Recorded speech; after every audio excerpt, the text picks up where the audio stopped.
श्री महानुभावों को जय श्री कृष्ण। एक सज्जन ने प्रश्न किया था, अंगद के जन्म के बारे में उन्होंने प्रश्न किया है, उसके बारे में आपको बता रहा हूँ, उसको आप श्रवण करें। सप्त ऋषियों का आश्रम और ऋषि लोग वहाँ पर निवास करते थे। एक दिन उन्होंने भोजन करने के लिए खीर बनाई थी। टाइम सप्त ऋषियों का आश्रम और सप्त ऋषि वहाँ पर निवास करते थे। एक दिन भोजन में उन्होंने खीर बनाई। उस खीर के अंदर एक सर्प गिर गया। एक मेंढकी ने देखा उसको, उसने कि इधर ऋषि लोग भोजन करने आए, तो उसने देखा कि ये सांप गिरा और ये काम में ले लेंगे तो इनकी मृत्यु हो जाएगी। तो संतों को देखते हुए मेंढकी खीर के अंदर कूद गई। अब ऋषि मुनि ने कहा इसके अंदर मेंढकी गिर गए, निकालो निकालो। अब मेंढकी को निकाली तो उसके अंदर सर्प निकला। और ऋषि मुनि ने विचार किया कि देखो, अगर ये मेंढकी नहीं गिरती तो अपन वो घेर वाला दूध खा जा, खीर खा जाता, अपन मृत्यु हो जाती। उनको दया आ गई उसके ऊपर। मेंढकी मर गई थी, उसको वापस उन्होंने जीवित करी और देखे तो वो बड़ी सुंदर कन्या के रूप में प्रकट हो गई। धीरे धीरे वो बड़ी होने लगी।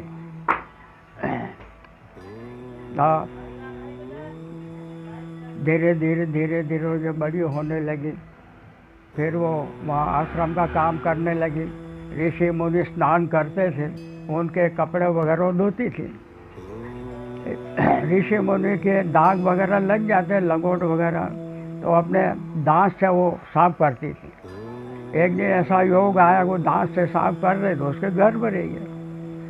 अब धीरे धीरे गर्भ बनने लगा। ऋषि मुनि घबराने लगे कि तो अपना कलम लगेगा कि देखो संत ऋषि मुनि है, गलत काम करते हैं, संतों का क्या करे, ऐसा रोज विचार करते थे। अब एक दिन योग ऐसा आया कि घूमता हुआ रावण आ गया और रावण ने उस सुंदरी कन्या को देखी और वो मोहित हो गया। उसने कि इसको मैं ले जाऊँ, ऋषियों का ले जाइए। अब रावण,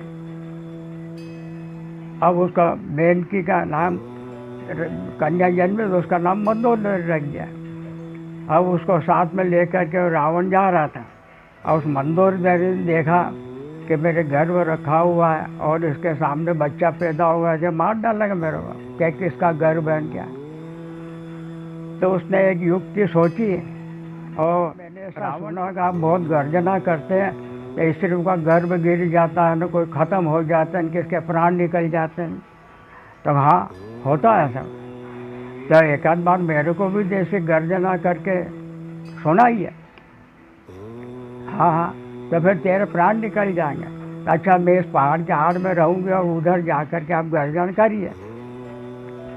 अब एक तरफ जा कर के पहाड़ के आड़ में चली गई, उधर आगे जाकर रावण ने गर्जना की।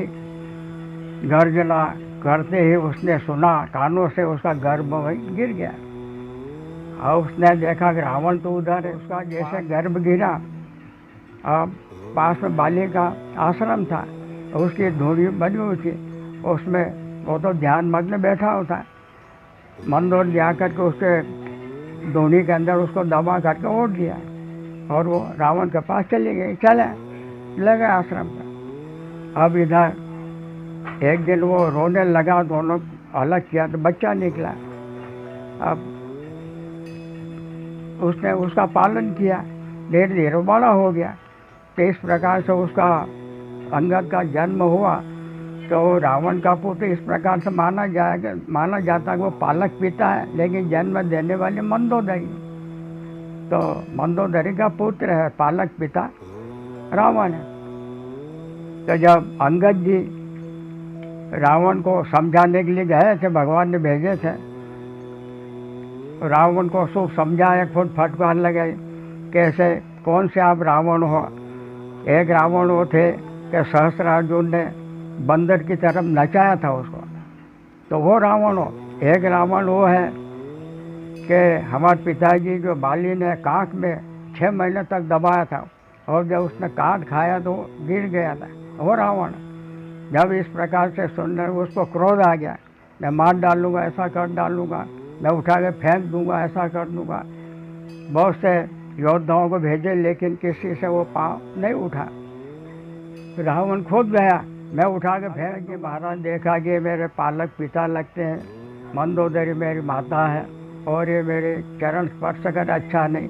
अंगद जी ने उसी समय अपना पैर हटा लिया और रावण के मस्तक में झापट मारी।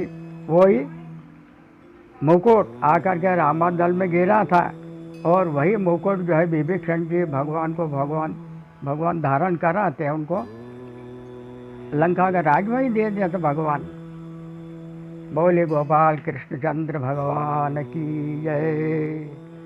और भी आगे आपके मन में कोई शंका हो तो आप प्रश्न कर सकते हैं, हम उसका उत्तर बताएंगे।